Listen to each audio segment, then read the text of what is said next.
Îți văd chipul unic când intri pe plajă. Simt nisipul de pe tălpile fine, cum mă atinge bătut de briză. Ai adus cu tine vara și soare în viața mea.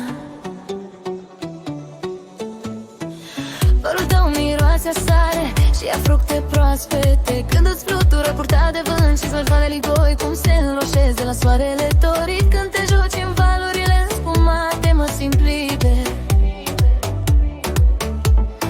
Hai, vino mai aproape, lasă seara să ne prindă. Dacă-mi spui să stau cu tine, inima mea nu se mai închide.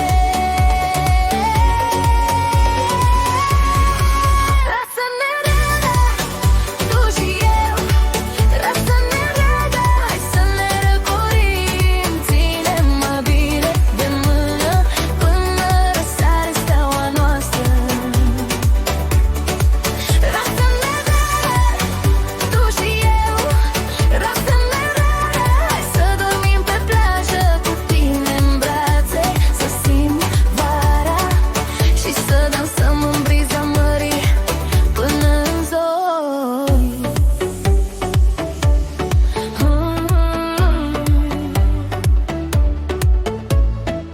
Pe faleză trec copii cu înghețata topită în palmă. Noi fugim prin valuri reci și fericiți ca într-o joacă dintr-o lume de basum. Ai ochii plini de întrebări și eu răspund fără cuvinte. Mă tragi tu cu mine în rac și mă lași fără apărare în mâini și sărutăm.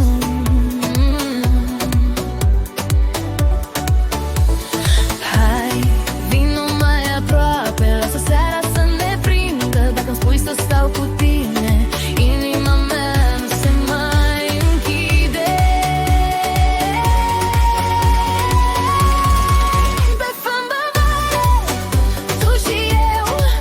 De fă-mă vara, hai să trăim momentul. Ține-mă strâns lângă tine până în zori de zi.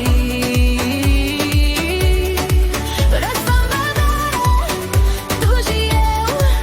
Răsfă-mă vara, să trăim liberii cu tine în brațe.